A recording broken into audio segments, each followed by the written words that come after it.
with some circumstances that I grew up with, because I really think those were formative experiences, and they're rather dramatic, actually, in nature. And so I think I'll start with those.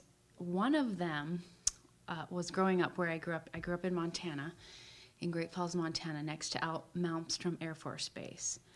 And Malmstrom is one of a handful of Air Force bases in the country, especially in that North Dakota, Montana, Wyoming area where Minuteman 1, 2, and 3 missiles are buried and made. Actually, Boeing had their huge Minuteman contract there, right there on the Air Force Base, right next to in the town that I lived in and grew up in. And if you don't know what a Minuteman missile is, it's a long-range intercontinental ballistic missile that can carry up to 3 nuclear warheads. And some of them were buried right in my town, some in various places around in the fields around Great Falls.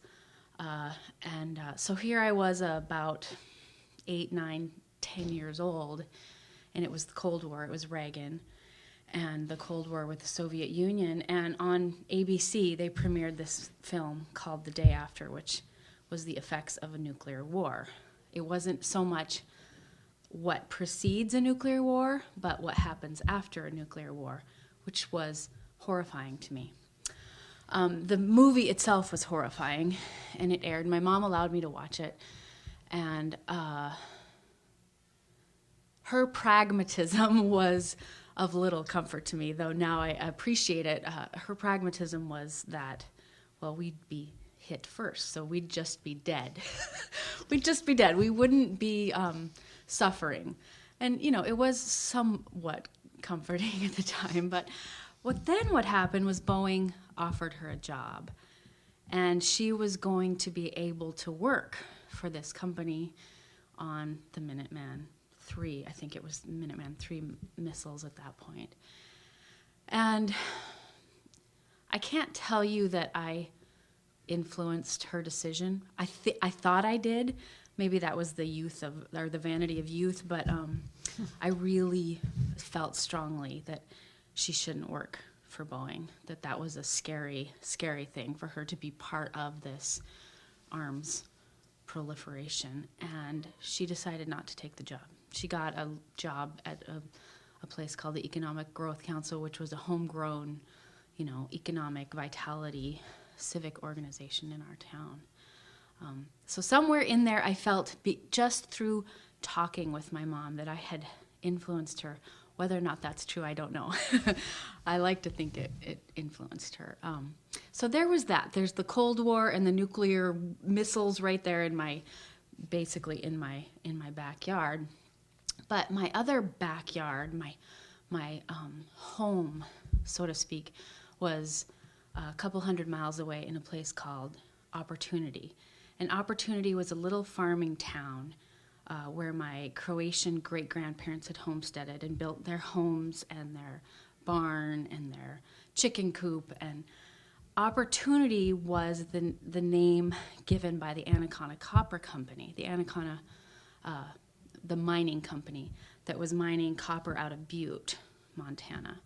And this is where all our family came. They came to Butte and Anaconda and Opportunity from Croatia and homesteaded there, also working for the company. Well, parcels in Opportunity were very cheap because they were owned by the company, and the company sold them to the people who would buy them with the caveat that they could put whatever they wanted in the water. Anything from the mines could go in the water, and any sickness that resulted from that water or from the mines, they weren't liable for. So the land was cheap. So lots of people moved there, though it was a tiny little farming community. Lots of people bought that land. And over the years, I began to understand the effects of that mine in Butte. It's an open pit mine, strip mined, later became the U.S.'s largest Superfund site right now. So it's a pit, open pit mine, acid leached, that's slowly filling with water, and that water's toxic. I don't know if you've ever heard about the famous swans landing on the Berkeley pit. There were 300 and some swans that landed on the Berkeley pit, who later, the next few days, the whole flock died of internal burns. This is the water that's filling the pit, and that's at the headwaters of the Columbia River. So the story gets even better or worse, depending on how you think of it. At the beginning of the last century, the Anaconda Copper Company built a dam to power their operations upstream, to power the mines, to power the smelter, all this stuff. And so as the toxic tailings were flowing downstream before, just through the Clark Fork to the Columbia out into the Pacific Ocean, now they were stopping at the Milltown Dam and building up. And over the course of a century, 6.6 million cubic yards of toxic mine tailings built up behind that mine. And well-intentioned environmentalists, as well as some environmental cleanup companies and the modern-day Copper King, Dennis Washington, who owns the railroad, and he owns the environmental cleanup company, and he owns the mine. We're going to clean it up. Mm-hmm. So what cleanup meant was dredging the mine, or the dam, taking down the dam and finding a place for those tailings. And lo and behold, the place was Opportunity. So I had a chance to go home to Opportunity this last summer, where they've been filling the land with those 6.6 million cubic yards of lead, cadmium, arsenic, all the stuff of mining, open pit mining. And it's a landscape flattened and surrounded by fences, and the water is poison. You can't drink you can drink the water. You wouldn't want to drink the water because of the arsenic levels. You shouldn't necessarily sit on the grass. And this was my home. It was like a visceral loss of something absolutely inherent in my body. I felt a loss of it when I visited. Even though I had already read about it, I knew all about it. I'd been in Maine for the 5 years that they'd been filling there, and I saw it, and I went to my great-grandparents' houses no one lives there anymore.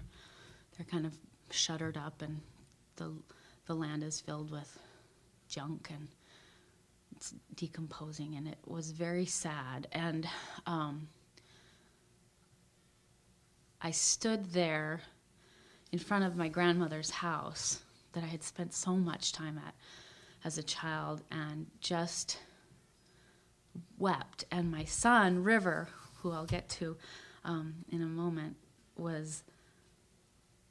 somehow he saw it, and he, amidst everybody, a large number of my family was there. He came over and he just held me. He's a 17-year-old that doesn't do a lot of mommy holding these days, and he just came over and he hugged me. And I know that he was hugging me not only because he registered my loss, but that he also felt loss. So I know what it is to lose one's home to what we think is necessary evil, copper. And now we're doing it again we're doing it all over the world, but the thing that I came to was we're doing it in Alberta with the tar sands, which is north of Montana. And that bitumen extraction also has tailings ponds, and those tailings ponds are twice the size of the Berkeley pit right now. And they have, just Shell alone plans to double their process. And there's all sorts of other companies in there. So the Athabascan Chippewa people are experiencing the same thing that I experienced, only on a scale much larger. And it's just not right. It's not right. there's no way to get around it. We can't sacrifice That's right. people or landscapes anymore because we know better. It seems we should know better. So that's where those were my big, honestly, losses that created. There's that nuclear war thing happening. There's the loss of what felt like what was my real home to environmental destruction. And it feels to me like those losses have fueled the direction that my life has gone. Absolutely fueled me, put me on that path to both registering injustice with marginalized people, because opportunity people are marginalized. There's only 200 of them. They're just farmers. They're not, super educated. They're just a small group of people, and they're marginalized in order to clean up this mess. And the same thing's happening all over the world right now. I grew up just outside of Boston on the North Shore in Reading, and where I lived on the end of a dead-end road that was surrounded by woods and fields and marshes and swamps, and I spent a childhood in nature, encouraged by my mother, who grew up on a farm in Ontario, which I visited often in the summer. So a real connection to the natural world. And I can remember when I was probably like 12 or 13 years old, we lived about 2 miles from 128, which is a major highway outside of Boston, and they were just putting in 93, the new interstate that was going to go from Boston up into New Hampshire. And I can remember it was on the edge of my territory, and I can remember being out in the fields there and seeing the surveyors there surveying the property that they were going to put in this new highway. And I can remember at an early age recognizing that something was really wrong with this. I saw these large earth-moving equipment and such ready to tear the earth up. And I can remember as a kid having this urge to tear up the surveying stakes and wanting to stand in the way of what I saw as just this real rape of the earth. I felt it intuitively. So I think that's some early memories of. I come from a family of old hippies who were active in the anti-war movement in the 60s and 70s. And so I grew up in a household that was very forthwith about the need to be critical thinking in terms of the way that our systems work. And so I've always sort of had a healthy skepticism, and I think really what got me first was my pacifist nature. The first time I ever really found myself getting involved in political activism was in 2003 when we invaded Iraq for reasons that had nothing to do with 9/11, but they were talking about them as if they were. And because I grew up in a house where it wasn't expected of me to just listen to my leaders without a critical ear, I was keenly aware that what was being said to me was not the truth. I got into a really bad car accident about a year after I started attending the school. And it was severe enough that I almost lost my life. And so when I healed and came back to the school, I had a larger sense of urgency to do something because I became more in touch with my mortality at a younger age. And so I really started getting the sense that I don't have an endless amount of time to make change, I guess would be the way to put it. So when my school offered to take a contingent of students to Washington, D.C. for the Forward on Climate rally, I decided to go, which I normally wouldn't have made that decision. I've got kids at home, Jason's at home, Jason being my husband. And something just kind of clicked and changed, and considering a lot of the education I was getting was based on environmental issues, and particularly the effect of climate change on the environment, it seemed like the time to do it. So I went, and when I got back, the school made sure that we unpacked the experience. We didn't just go and march and come home, and that was that. It was important that the school sort of underscore what it was we could learn from it, not just from the experience, but how we could implement what we learned moving forward. And so they hooked me up with 350 Main, and from there it was sort of history. Great. So, you mentioned that you had left your family at home. How active are they in the same sorts of areas that you're getting at? Fantastically, they've become active right along with me. One of the fantastic things about the education that I've been receiving from Unity College is that I've been able to share it with my household, and I have extensively. My husband has read some of my textbooks cover to cover that I was only able to read some of the chapters of. So most recently, I've been active within my community, which is a small community. Pittsfield's 4,200 people.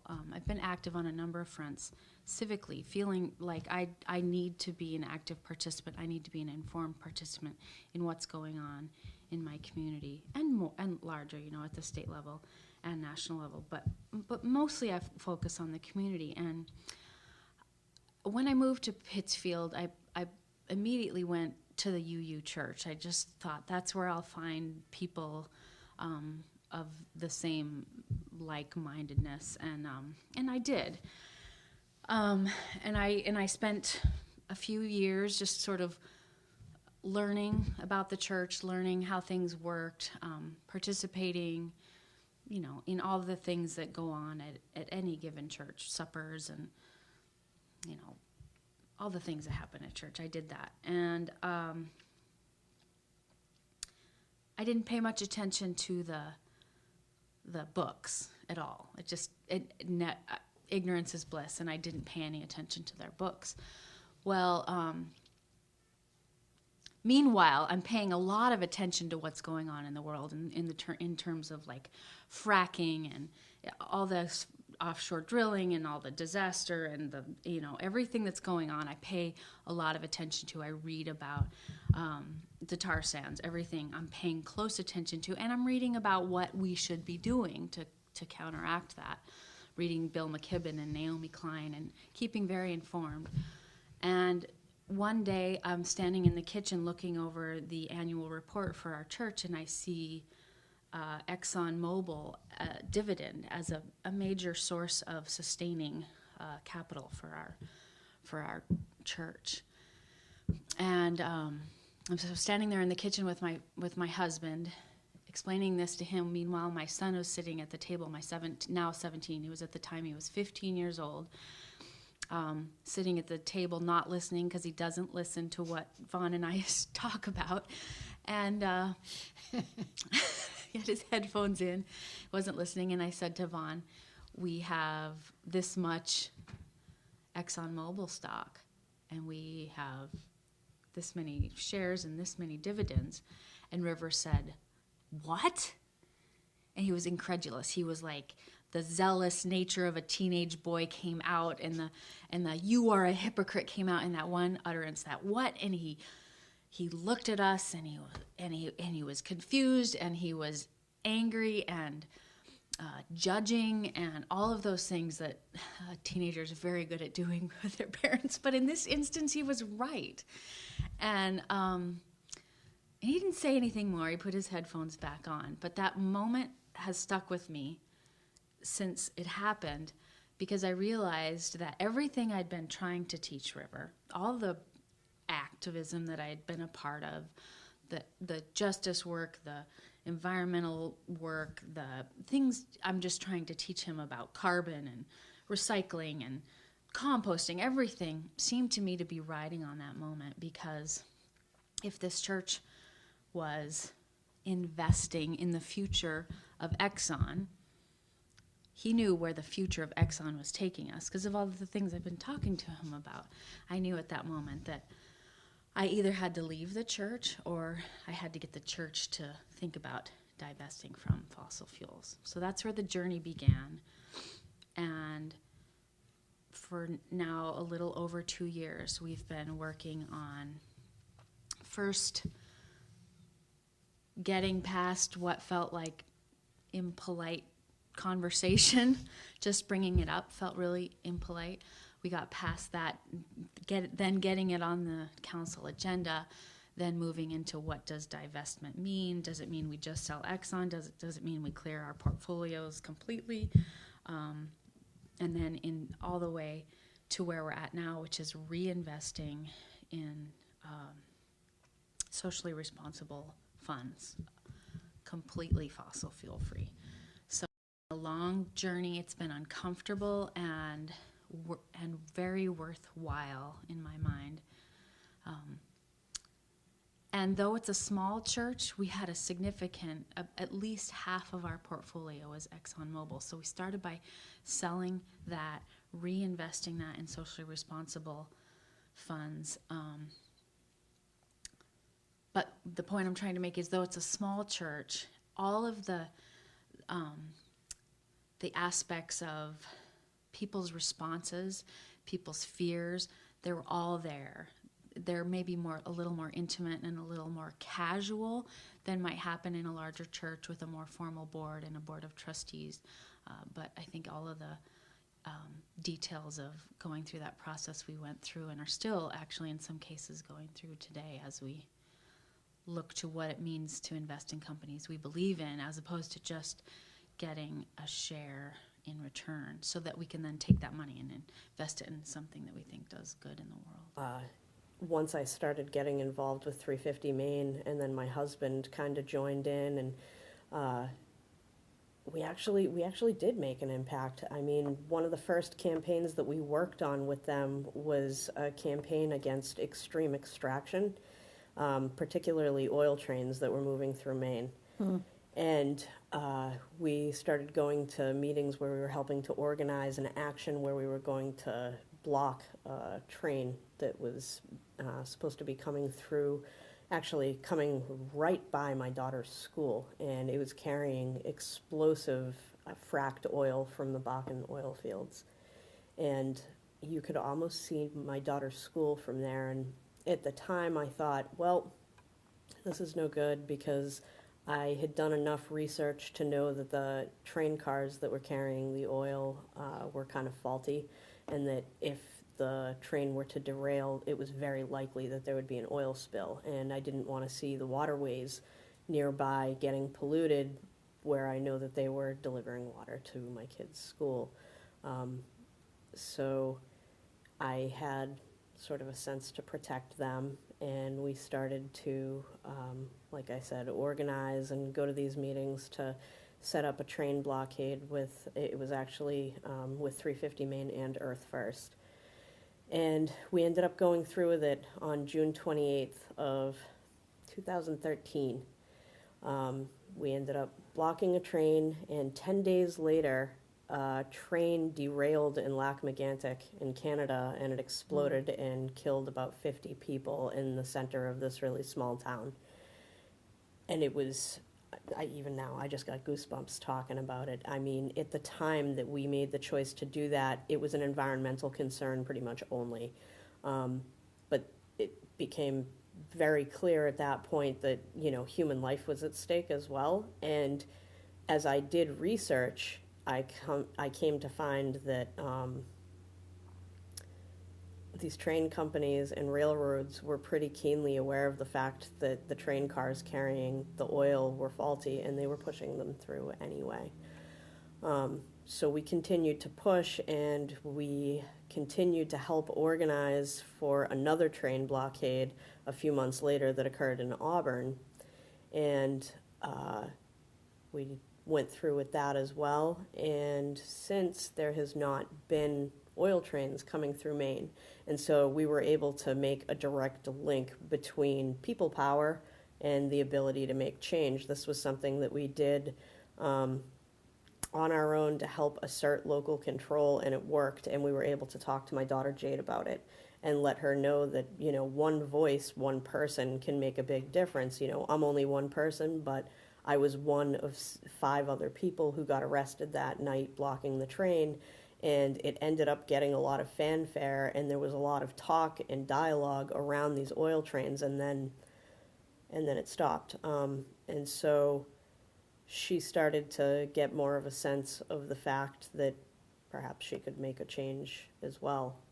And so a few months later, when there was legislation going through to be heard for the divestment of the Maine Public Pension Fund, I talked to Jade a little bit and said, hey, you know, I'm going to be reading testimony for the president of my school. Stephen Mulkey had written testimony, but he wasn't able to go to the legislative hearing, but he wanted it to be read out loud, so he'd asked me if I would do so, and I said, sure.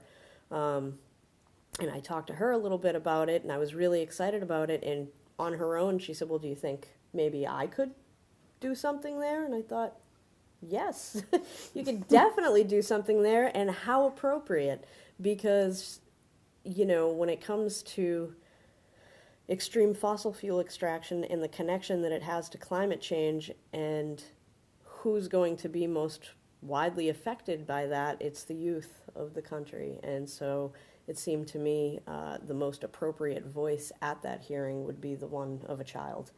And so I said emphatically, yes, as a matter of fact, please, why don't you write a draft, bring it to me, we'll see if it needs any editing, and, you know, we'll do a little bit of practicing, and you know what, I'll let you take the day off of school so you can come and do this, because I feel experiential learning is working for me at school, and it can work for you, and there's a lot of different ways that we can learn, and I think teaching her, you know, the legislative process and teaching her that she's got power as an individual was just as important as learning, you know, 2 times 2. So we went ahead and came, and she gave her testimony, and I think she did a really good job. I've been working with 350 Maine ever since Bill McKibben came to Portland. I guess that was about 2 years ago, this past November. And listening to Bill McKibben and the Do the Math tour, that really spoke to me. I can't remember having been moved as much as maybe since all the way back to the Vietnam War and back in the 60s. Because I've spent a career teaching high school sciences, particularly physics and earth science. And so I followed climate change for the last 40 years and in climate science. And I felt a tremendous frustration, but inability to really take action. And Bill McKibben spoke to how we can all take action. So I've started working with 350 Maine, as I said, about 2 years ago. And with that involvement, I found that it really needed to become more local, needed to become more right here in the community which I live, which is Freeport. I've lived here for more than 30 years now. And I went to a town council meeting last summer, inspired by the council in South Portland, because in the last year, more than a year, I've been involved with the Clear Skies ordinance down there and did a lot of canvassing and really got to know that community well, went to a lot of the city council meetings, and I was so impressed with how local democracy worked and how the inspiration of those people who organized the citizens of South Portland and what they did in keeping tar sands from their community. I felt that I really needed to pay more attention to what was going on in my own community. So I went to a town council meeting last August, and in that council meeting, they the proposal to bring the Metro bus from Portland out to Freeport was being talked about. And one of the councilors was opposed to it and gave tremendously nonsensical answers to why he was opposed. And it just got me, I became so furious. I wrote him emails and he never responded, never gave me any, he never even wrote back and said that he received them. And then I found out that he was running unopposed for re-election. And I said, wait a second. So that's when I took out papers to run for town council, and lo and behold, 4 months after going to that first council meeting, which I'd never been to one before, ever, now I'm on the town council. And now I'm trying to figure out, what can, as a council member, what can we actually do as a town to address climate change? And I'm just learning that the town already is doing a lot of things, and there are a lot of people in town who are taking action. So I hope to be able to help those actions along and just learn more about what we can as a community do, which I'm finding it's a lot. Yeah. Can you share what some of those exciting initiatives Well, the town, seem to be? Yeah, the town is already has energy efficiency measures they're taking. They're working with Energy Efficiency Maine, and their solar programs started here. The town planner has a solar initiative where people in town who express an interest in putting solar on their homes can group together and get an economy of scale and hopefully get a lower price for the solar equipment through Revision Energy. There are other solar programs, again, through 350 and the Sierra Club of Maine, to have solar farms, community solar farms, which is a slightly different idea, but again would bring more solar to town. So those are a couple things that are happening. That's great. That's Yeah. great. What about, since you've been a teacher and so on, what kind of involvement do you see for youth and young people in this movement on climate change, and also right here in Freeport? Yeah, that's a great question.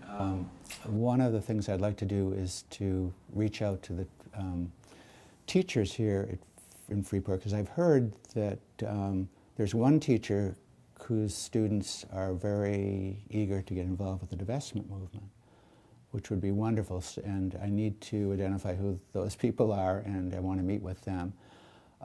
Another teacher, might be the same teacher, had students who came before the council last summer with a plastic bag ban, or with a request to ban plastics.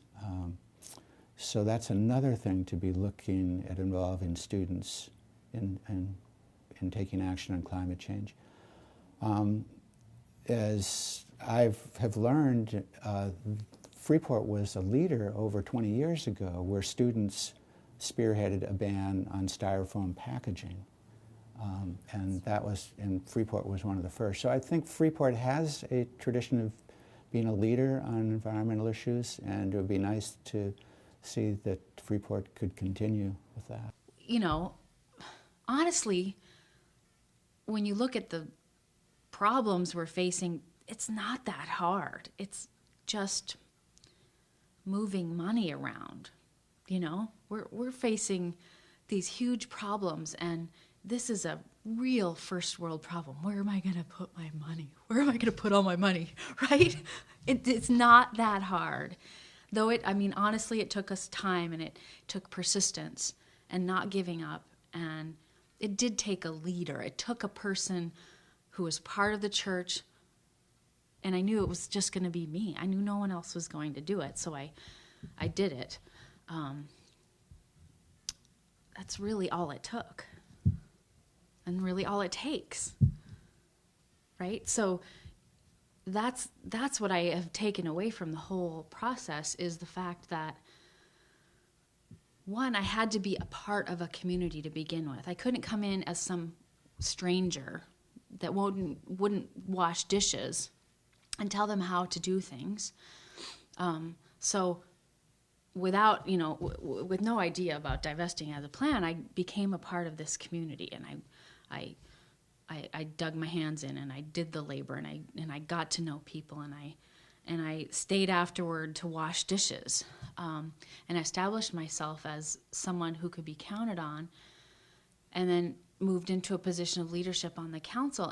And by being civically active like that already, and a part of a community already, then I had a voice, and a voice that people would listen to, maybe disagree with, but definitely I had this voice that seemed to come from being already part of a community instead of being an outsider coming in saying this is how things should be done. Great. Well, one of the things that set me off on this journey to capture these stories is seeing a real parallel between what happened in the 60s with the civil rights movement and the Red Power movement, where it really was young people who saw that progress was happening too slowly, that the elders were willing to wait, and they weren't. And they were prepared to risk all for that. And it seems to me with the climate justice movement, which now is excitingly bringing many different justice causes together, people are finding the common ground, but that youth is playing a really important role in the leadership. And I think by youth, I'm talking about people who are anywhere from age 8, perhaps. There are certainly some kids out there, but also right up, to people, young families and young parents and so on, and a lot of college students. Obviously, in the divestment movement, we see a lot of that. And I'm wondering what kinds of conversations you and River have had since you heard his sort of disbelief and in that moment, and how has this influenced him? What you've taken on? Do you have a sense? I know he's not here to share from that, but I wonder what you may have gleaned from. Well, yeah, I think I think what you're getting at is important in terms of youth and their impatience. It's really important. And River's activism, for lack of a better word, or his engagement, it's like community engagement is really what I think River has, what's showing in River.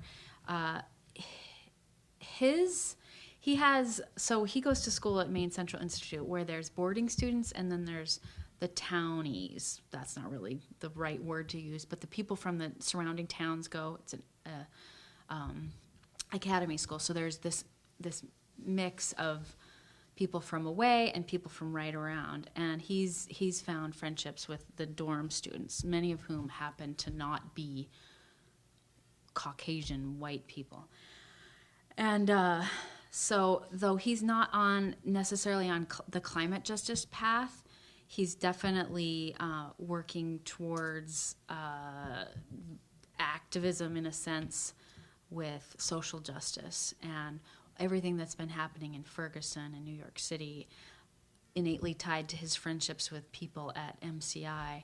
And so right now he's in the process of attempting, well, first he wanted to get a debate going at the school, which would mirror the national debate, basically like cops are good versus cops might need a little adjusting here to recognize the problems facing people of color when it comes to policing.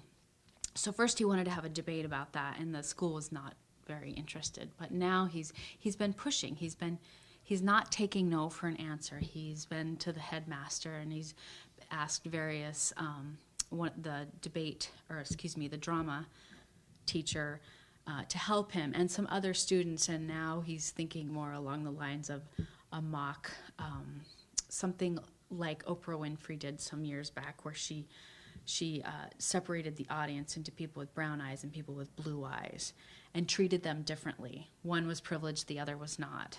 One got donuts and good coffee with cream, and the other got stuff. And then the effects that had on these clearly the same people, right? It made them act differently. It began to make them, the treatment of the privileged eyes, blue eyes, let's say it was privileged blue eyes or brown eyes, I don't know which it was, but let's say the blue-eyed people were privileged, the brown-eyed people the blue-eyed people began acting differently because of their privilege.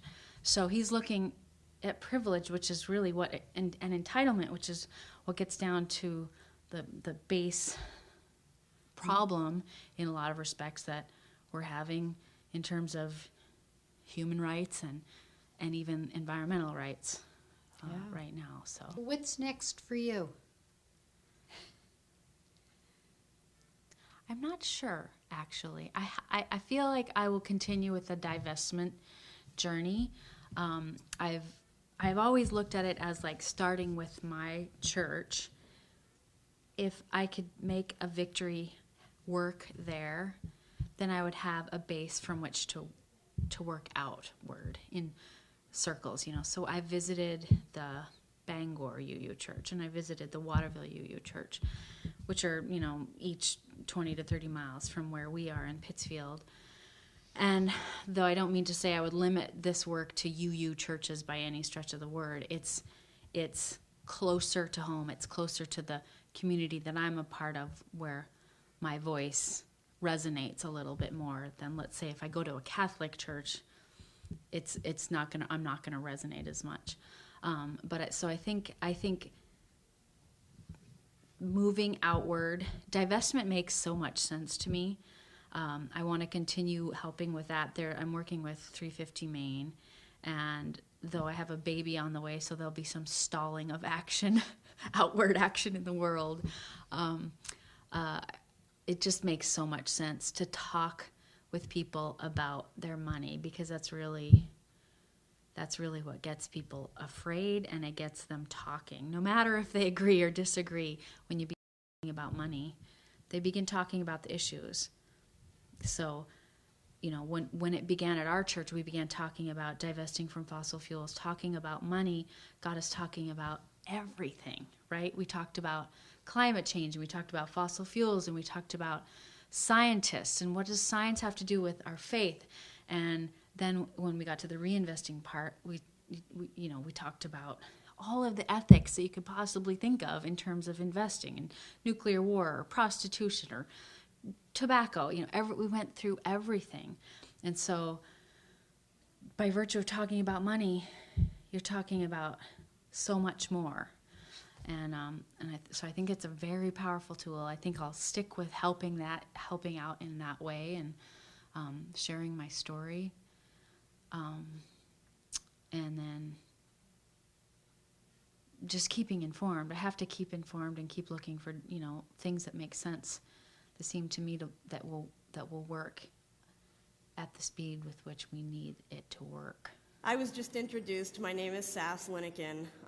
I'm a proud senior from Unity College. I'm particularly proud because Unity College was the first college in the country to divest from fossil fuel holdings.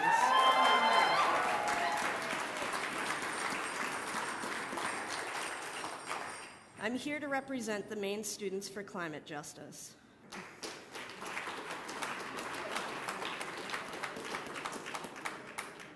Maine Students for Climate Justice is a student coalition that brings a student voice to the movement for ecological and social justice. We are comprised of Bowdoin, Bates, Colby, Unity, College of the Atlantic, University of Southern Maine, and University of Orono. Over the course of a year, MSCJ has organized Maine student involvement in XL Dissent in DC, the People's Climate March in New York, and we did so to hold our national and global leaders accountable. So I'm Miles. I am a senior at Bowdoin College, and a few years ago I helped start the campaign to divest the college from fossil fuels. So essentially, Bowdoin College, which is ostensibly dedicated to the common good, is invested in companies that are contributing to that that sort of painful destruction of the natural landscape and well to an indigenous culture, and there's sort of a discrepancy, right? And so after 2.5 years of campaigning and more than 1,000 student signatures, we were able to present to our board of trustees last month, sort of recommending fossil fuel divestment. We were, I think, fairly well received. The trustees were engaged and asked decent questions, and as we sort of have gleaned from talking to some professors, the trustees went to our president and asked, is this a good idea, should we do this? And the president said no. And the president has sort of been our biggest obstacle in this fight for a long time, so that wasn't anything new. The president is also outgoing, and so he's going to graduate when I do in May, which leaves some room for maybe some movement next year. But so right now we're in the process of identifying trustees, see which of them might be able to lead the charge on this, because it seems as if we can get a leader who's able to sort of bypass the president, we can might have victory in our sights. And so next semester we're really sort of planning on ramping up our efforts and forcing them to make a decision and either declare themselves to be on the right side of history or sort of show themselves to be invested in the sort of awful practices of the past. Maine Students for Climate Justice are organizing an unprecedented action to show Governor LePage, Maine's elected officials, and all Mainers that we as students and young people demand an economy that works for people and the planet. Our goal is to have at least 1,000 students in front of the Blaine House this spring, demanding a clean energy future. We want students of all ages to protest because we believe with a strong and united front, one made up of the youth who will deal most directly with the fallout of climate change, we can push change. Because I think about the military-industrial complex, and I think it was people taking to the streets that put an end to the Vietnam War. They took to the streets and they stopped it, and that was one of the most powerful institutions in the world, the United States military-industrial complex. And they took to the streets and they won. And I think these are the kind of things that it's probably typical for somebody to look at and say, this is just such an enormous problem that there's no way we can overtake it. But really, I think it's a lot about perspective. We can look at some of the problems as really large burdens that we have to carry and figure out how to fix in like kind of a stressful sort of lens if we want, or we can look at it as an opportunity to get creative. You know, there's never been a more important time than now to make changes, and we have the ability to create a new way of living, and we have to. There's no way that we can sustain living the way that we do now. So we're alive in a really exciting time where we have the ability to kind of take out the proverbial paintbrush and say, this is the world I want to see, and make it so. And so I think it's not surprising that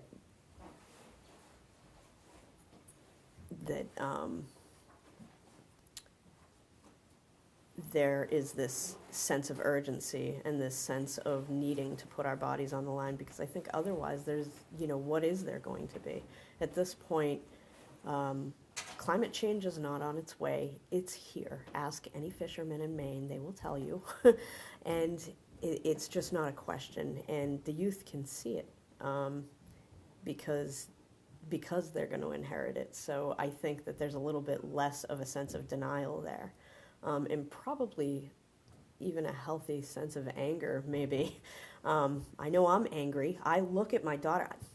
For instance, I look at the fact that the 2 children that I have were not with my current husband. I would have really loved to have had a child with him, and I won't, because I am very scared about what the future holds for my kids. That really makes me mad, and it makes me scared for them, and it makes me scared for their children. And so, you know, I'm definitely willing to put my body on the line, and I would hope that the majority of people who are aware would be as well. There has never been a more important time to fight than now, and we are the future. We say the injustices of fossil fuels will be history. So I want to introduce the first one real quick. The first one is going to be Alice Hotop, who's a student at Colby College. Thanks so much, Alice.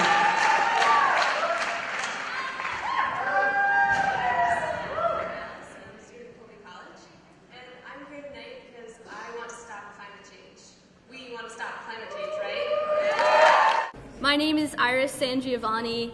I've lived all of my 19 years in South Portland, and I am now a freshman studying political science at the University of Southern Maine, and I am a member of the Student Coalition of Maine Students for Climate Justice. I'm here today to talk about my involvement in both the UMaine Systems divestment campaign and South Portland's campaign against tar sands oil. And from these experiences, I've observed the true financial power that the oil industry has in our education, our politics, and our future. I'm an activist because the places I love and the places where I come from are at danger. I started Divest UMaine as a USM student about a year ago. And if there's any University of Maine alumni or students in here and you want to get involved, you can go to divestmaine.wordpress.com. And if you are a graduate or a student right now, you can also go to gofossilfree.org to get more involved with what we're doing. Hello, everybody. I'm very excited to be here. My name's Kelsey Woolett. I'm from Winthrop, Maine, but I go to school. I'm a senior at the University of New England in Biddeford. I'm an environmental studies major, so that's what kind of brings me here to talk with everybody. Currently, I'm part of our divestment committee at UNE, as Iris was talking about. And yeah, we're known as Fossil Free UNE. If you can see my t-shirt, this is one we've designed. Fossil Free UNE internship, we have 5 primary coordinator positions. We have a research coordinator, student outreach, action and events, coalition, and education and policy. And personally, I'm the education and policy coordinator. I'm Heidi Brugger. I'm with 350 Maine. I'm here to support the Bowdoin students who are with Maine Students for Climate Justice. They're presenting the college president with a petition that has the signatures of more than half of the student body calling for divestment.